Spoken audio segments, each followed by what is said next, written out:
ప్రస్తుతం మనతో పాటు ప్రముఖ ఆధ్యాత్మికవేత్త వేదిక్ ఆస్ట్రాలజీ అవినాష్ దాస్ గారు మనతో ఉన్నారు. గురువు గారితో మాట్లాడేద్దాం.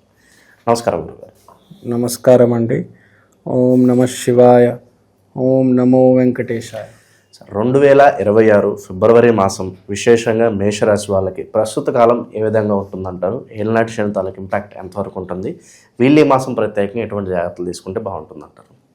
మేషరాశి ఫిబ్రవరి నెలలో వీళ్ళకి ఎలా ఉంటుంది? ముందు గ్రహాల పరిస్థితి.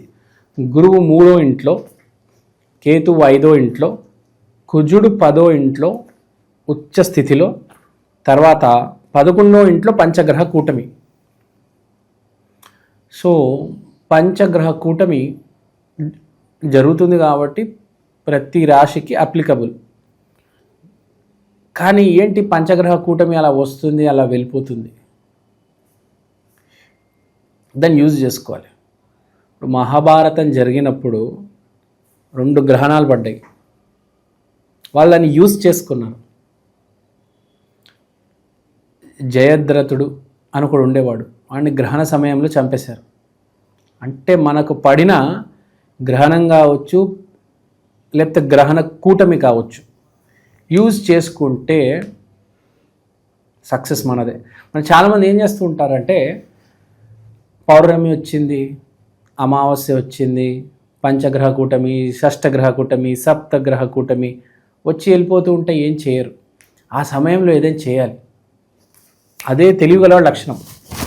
అవకాశం వచ్చినప్పుడు దాన్ని యూజ్ చేస్తేనే కదా. మీరు అవకాశం వచ్చినప్పుడు యూజ్ చేయకపోతే ఇంకా ఎందుకు చెప్పండి? వేరే వాడు ఎవడో యూజ్ చేస్తాడు, వాడు ఎక్కడికో వెళ్ళిపోతాడు. సో 11వ ఇంట్లో మేషరాశి వాళ్ళకి పంచగ్రహ కూటమి. సూర్యుడు, బుధుడు, శుక్రుడు, చంద్రుడు, రాహు, 5 గ్రహాలు ఉన్నాయి. 11వ ఇల్లు అంటే కోరికలు తీర్చే ఇల్లు. అంటే ఏంటి? పంచగ్రహ కూటమి కోరికలు తీర్చే స్థానంలో ఉంది. అంటే మీకు ఏదైనా కోరిక ఉంటే దానికి కావాల్సిన ప్రయత్నం, శ్రమ మీరు ఇప్పుడు పెడితే మీకు రిజల్ట్ వచ్చే ఛాన్స్ ఉంది. ఎందుకంటే 5 గ్రహాలు హెల్ప్ చేస్తాయి. ఒకవేళ మీ కోరికలు నీతి నిజాయితీ ఉంటే. లేదు, జీవితం ఎలాగే నడుస్తుంది, హ్యాపీగా ఉన్నాను, కూల్గా ఉన్నాను, పోనిద్దాము అంటే ఓకే, జీవితం ఎలా ఉందో అలా హ్యాపీగా ఉంటారు. కానీ కొంతమంది ఉంటారు, వాళ్ళేంటి వెయిట్ చేస్తూ ఉంటారు. అరే అరే అరే అరే ఏం చేయాలి, ఏం చేయాలి, ఏదో ఒకటి చేయాలి. ఫర్ ఎగ్జాంపుల్, మీరు ఒక యూట్యూబ్ మొదలెడదాం అనుకుంటారు, ఛానల్. ఈ నెలలో ఈ పంచగ్రహ కూటమి జరిగే వేళ మీరు కనుక దీన్ని వాడుకోగలిగితే, మీకు అది ఉపయోగపడితే మీ ఛానల్ హిట్ అవుతుంది. మన ఒక అబ్బాయిని చూశాను నేను, 31 డిసెంబర్ యూట్యూబ్ ఛానల్ ఓపెన్ చేశాడు. అలా పంచగ్రహ కూటమి సపోర్ట్ తీసుకొని మీరు ఏదో ఒక పని మొదలు పెట్టండి అంట. ఏ విషయాలకి బాగా దూరంగా ఉండాలంటారు? ఏ విషయాలు అవాయిడ్ చేస్తే మంచిది అంటారు వీళ్ళు? మీరు కనుక ఎవరికైనా అప్పు ఇచ్చి ఎక్కొట్టి ఉంటే ఇప్పుడు జాగ్రత్త. ఇప్పుడు మీరు సైలెంట్ అయిపోతే బెటర్. మీరు ఏ అప్పు లేరు, మొత్తం కర్మ క్లియర్గా ఉందంటే ఏం భయం లేదు, భక్తి అడుగు పెట్టేయండి.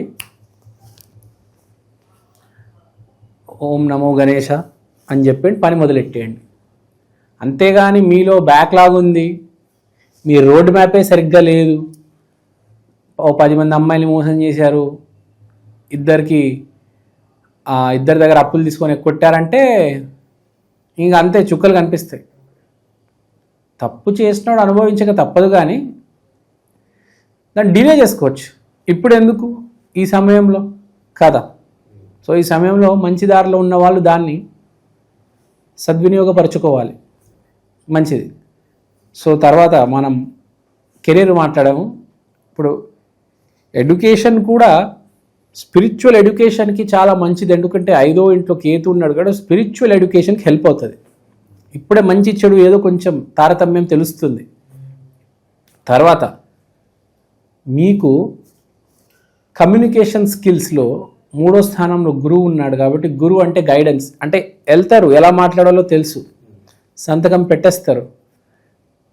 ఇటుపక్క ఒక ధైర్యం ఉంటుంది, ఆధ్యాత్మిక ధైర్యం, దేవుడు ఉన్నాడు ఆయన చూసుకుంటాడు అని. సో ఒక రకంగా చూసుకుంటే మంచి సమయమే నడుస్తుంది. కుజుడు కూడా 10వ స్థానంలో ఉచ్చ స్థాయిలో ఉన్నాడు. అద్భుతం అసలు, అంటే విపరీతమైన కాన్ఫిడెన్స్, సూపర్ డూపర్ కాన్ఫిడెన్స్ ఉంది. అంటే దేనికి అన్ని భయం ఉంది, కానీ ఒకటే ప్రాబ్లం, మీరు కనుక ఆ మంచి ధారలో నుంచి వస్తున్నారు, మీకు అంతా మంచి జరుగుతుంది. అదే మీరు తప్పుడు నా కొడుకు అనుకోండి, కొంచెం కింద మీద అయ్యే అవకాశం ఉంది. కాబట్టి ఎవరైనా ఈ దొంగ బుద్ధి ఉన్న వాళ్ళు కొంచెం జాగ్రత్తగా, ఇంకా ఇప్పటికైనా మారండి. పంచగ్రహ కూటములు, గ్రహ కూటములు, అమావాస్యలు, గ్రహణాలు, బేసిక్గా గ్రహణాలు, గ్రహ కూటములు బాగా మంచి వాళ్ళని, బాగా చెడ్డాలకి, మంచి వాళ్ళకేమో గిఫ్ట్లు, చెడ్డాలకేమో చుక్కలు చూపిస్తాయి. సో ఇది మనం మహాభారతంలోనే చూసాము. గ్రహణం జరిగినప్పుడు ఏమయ్యాడు, అర్జునుడు జయద్రథుడిని చంపేశాడు, అర్జునుడు గెలిచాడు, జయద్రథుడు ఫినిష్ కదా. అభిమన్యుని 7 మంది రౌండప్ చేసి చంపేశారు. ఆ కోపం అర్జునుడికి వచ్చి జయద్రథుడిని చంపేశాడు, తర్వాత అందరినీ చంపేశాడు. బేసిక్గా జయద్రథుడు కనీసం ఎలా చెప్పాలి, వాడి చేతిలో అస్త్రాలు కూడా లేవు. ఏం గ్రహణం అయిపోయాడు అర్జునుడు, సూర్యుడు అస్తమించాడు, ఇంక నన్నేం చంపుతావురా, ఓడిపోయావురా అని చెప్పి దగ్గరకు వచ్చాడు. అర్జునుడు బాణం వదిలేడు, ఏమైంది, సూర్యుడు వచ్చాడు. ఇంతకన్నా దారుణమైన చావు అసలు, అసలు ఘోరం, అసలు కామెడీ, అసలు నవ్వుకొని చచ్చిపోతారు చాలామంది ఈ సీన్ చూసి. ఇంతకన్నా ఘోరమైన చావు, ఇంతకన్నా అసలు పరువు మర్యాదలు పోయి ఇంత చావడం. ఒక భీష్ముడికి ఒక గొప్ప చావు వచ్చింది కదా, బాణాల మీద, బాణాల శయ్య మీద అతను ఒక మంచి మాటలు చెప్పి వెళ్ళిపోయాడు. వాడు జయద్రథుడు ఎంత నీచమైన అసలు పిచ్చి చావు అది. అలాంటి పిచ్చి పనులు చేస్తే అలాంటి పిచ్చి చావు వస్తుంది అనమాట. చావు అనేది చాలా గొప్పగా ఉండాలి కదా. సో ఇక్కడ పాయింట్ కూడా అదే, మంచి సమయంలో మంచి జరుగుతుంది మంచి వాళ్ళకి, చెడ్డాలు ఎవరైనా ఉంటే ఎప్పుడైనా మారాలి. సో ఆరోగ్య విషయం చూసుకుంటే కూడా పెద్దగా ఇబ్బంది ఏం లేదు. మెయిన్గా ఫారెన్ కంట్రీస్ వెళ్ళే వారికి బాగా ప్లస్ పాయింట్ ఉంది ఇప్పుడు, ఎందుకంటే 12వ ఇల్లు ఫారెన్, 11వ ఇంట్లో పంచగ్రహ కూటమి హెల్ప్ చేస్తుంది. సో వీసా అప్లై చేసే వాళ్ళు, పుస్తకాలు కొనుక్కునే, ఏవేవో ఉంటాయి వాళ్ళ పనులు, ఆ పనులన్నీ ఒక దారిలో పడతాయి. సో ఒక రకంగా చూసుకుంటే మేషరాశికి బాగుంది, ఆరోగ్యం బాగుంది. కొత్త పనులకు శ్రీకారం చుట్టాలి. వీళ్ళు అందరు కాదు, మేషరాశి వాళ్ళు చాలామంది జాబ్ లేని వాళ్ళు విపరీతంగా ఉన్నారు హైదరాబాద్లో, భారతదేశంలో. నాకు తెలిసి 10 కోట్ల మంది ఉంటారు ఈజీగా. 1 కోటి మందికి అవకాశం వచ్చి ఉంటుంది, 10 కోట్ల మంది ఇంకా వెయిటింగ్, ఏం చేద్దాము అని. చేతిలో డబ్బులు ఉంటాయి, చేతిలో కెమెరా ఉంటుంది, కానీ వెయిట్ చేస్తూ ఉంటారు.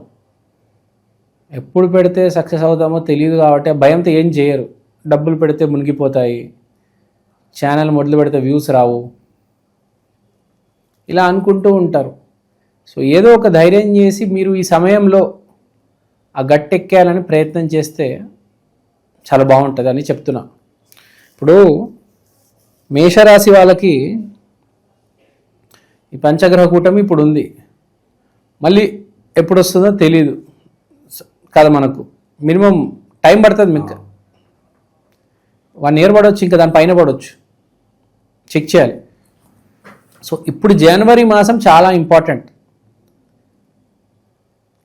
మెయిన్గా జనవరి సంక్రాంతి దాటిన తర్వాత ఫిబ్రవరిలో మనం శివరాత్రి ఎంట్రీ చేస్తాం.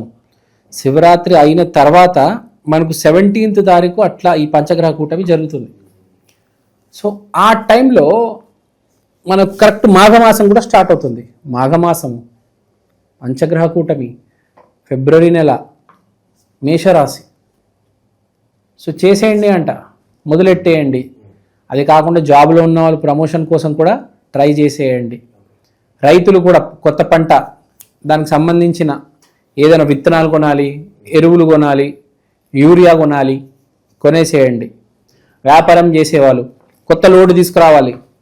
సార్ నేను ఢిల్లీ వెళ్ళాలి సార్, నేను లోడ్ తీసుకురావాలి సార్. వెళ్ళండి అమ్మ, లోడ్ తీసుకొచ్చేయండి.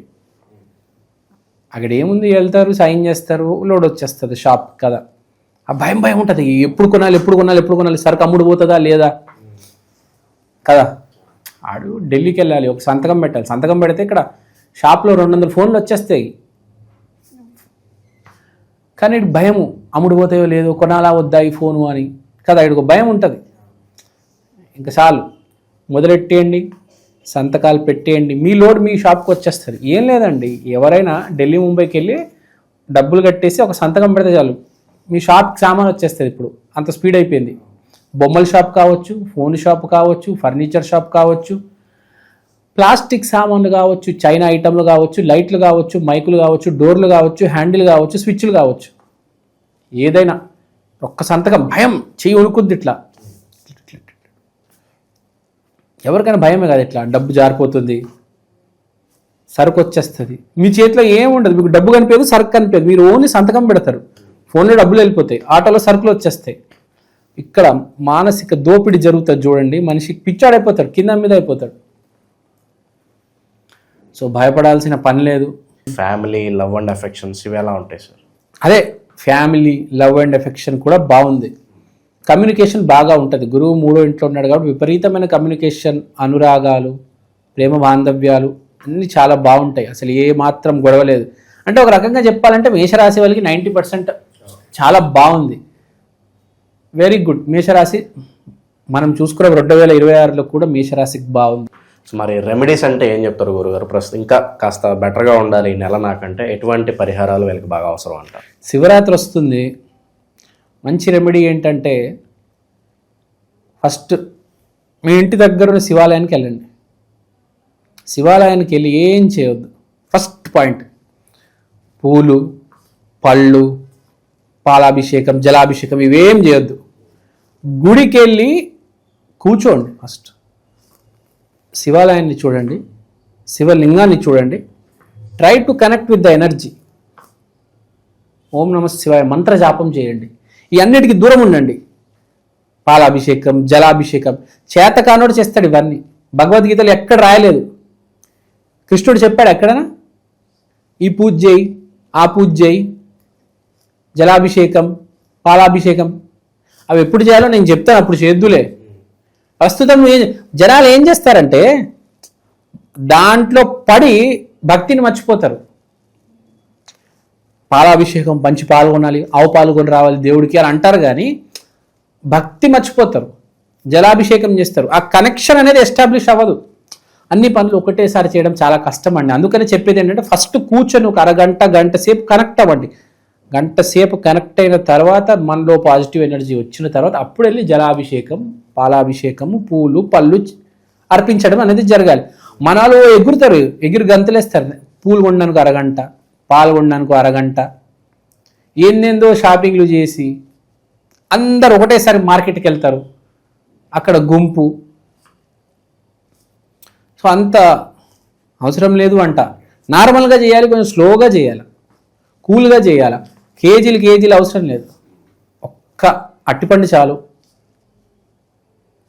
ఒక్క చిన్న కమలం, 1 లీటర్ నీళ్ళు, 1/2 లీటర్ పాలు చాలు. మన వాళ్ళు దానికి ఒక పెద్ద డ్రామా చేస్తారండి, మామూలు డ్రామా చేయరు. అంటే ఒక లిమిట్లో చేయాలి, ఒక జాగ్రత్తలో చేయాలి. మన వాళ్ళు లిమిట్లు దాటి జాగ్రత్తలు మర్చిపోయి లైన్లలో పెద్ద పెద్ద లైన్లు, గుంపులు, కోలాహలము, ఒకడి మీద ఒకడు తొక్కేసేలాంటి ఇవన్నీ కాకుండా కూల్గా చేయాలి ఏదైనా అంటాను నేను.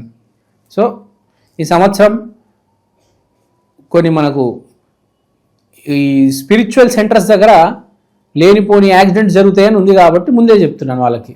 సో జాగ్రత్తగా వెళ్ళండి. అది ఎక్కడైతే గుంపు ఉంది దానికి దూరంగా ఉండండి. మీ ఇంటి దగ్గర చిన్న గుడి ఉంది, చిన్న శివలింగం ఉందన్న అక్కడికి వెళ్ళండి కావాలంటే. పెద్ద గుడి, అక్కడ గుంపు, కోలాహలం అదంతా వద్దు. మనకు భక్తి కావాలి. లైన్లో నుంచి వస్తే సో ఏళ్ళనాటి శని ఇంపాక్ట్ అంతగా లేదు అంటారా ప్రస్తుతం? అయితే ఈ శని మీనరాశిలో ఉన్నాడండి. మేషం మీద కానీ వెనకలున్న కుంభం మీద కానీ ఛాయ పడుతుంది. ఉంది ఎక్కడ మనోడు? మీనంలో ఉన్నాడు. మీనం వాళ్ళకి ఎఫెక్ట్ ఉంది, వీళ్ళకి జస్ట్ ఏం కాదండి. మీరు లైన్లో నుంచున్నారు 3 గంటలు, దానివల్ల ఏం రాదు. ఇప్పుడు మీరు తిరుపతికి వెళ్తారు, 24 గంటలు లైన్లో నుంచుంటారు, కానీ దేవుడి దర్శనం ఎన్ని సెకండ్లు? 3-4 సెకండ్లు కదా. మీరు లైన్లో నుంచోకపోయినా అక్కడ ఏం తేడా ఏం ఉండదు, 3-4 సెకండ్లే కదా. అది ఇంపార్టెంట్ నేను చెప్పేది. సో దాన్ని ఎలా మనం తెలియగలవాడు ఎప్పుడైనా పని తొందరగా కానిచ్చి వెళ్ళిపోతాడు. ఇవాళ నేను మీకోసం ఈ ప్రత్యేకమైన వస్తువు తీసుకొచ్చాను. దీని పేరు ఈక్షన్, the digital astro wall clock. ఈ గడియారంలో మీరు తిథి, వారం, నక్షత్రం, దాంతో పాటు దేవుడు బొమ్మలు, ప్రత్యక్ష సమయం చూడవచ్చు. అలానే అమృత ఘడియలు, యమగండలు ఇలాంటివి కూడా చూడొచ్చు. ఇలాంటి వాల్ క్లాక్ ఇప్పుడు దాకా సౌత్ ఇండియాలో రాలేదండి. This is the first of its kind. This is the latest modern general wall clock. గోడ మీద బొమ్మ, ఇది మా అమ్మ. ఈక్షన్ digital astro wall clock coming near you very soon. Also available in Amazon and Flipkart. కిందున్న నంబర్కి ఫోన్ చేయండి. థ్యాంక్ యూ అండి, థ్యాంక్ యూ సో మచ్. మీరు వాట్సాప్ చేసినా పర్లేదు. ఓవరాల్గా మేషరాశి వారి పరిస్థితి ఫిబ్రవరి మాసం ఏ విధంగా ఉంటుంది, పంచగ్రహ కూటమి తాలూకు ఇంపాక్ట్ వీళ్ళ మీద ఏ విధంగా ఉంటుందో చాలా బాగా వివరించారు. ధన్యవాదాలు. ధన్యవాదాలు. ఓం నమః శివాయ.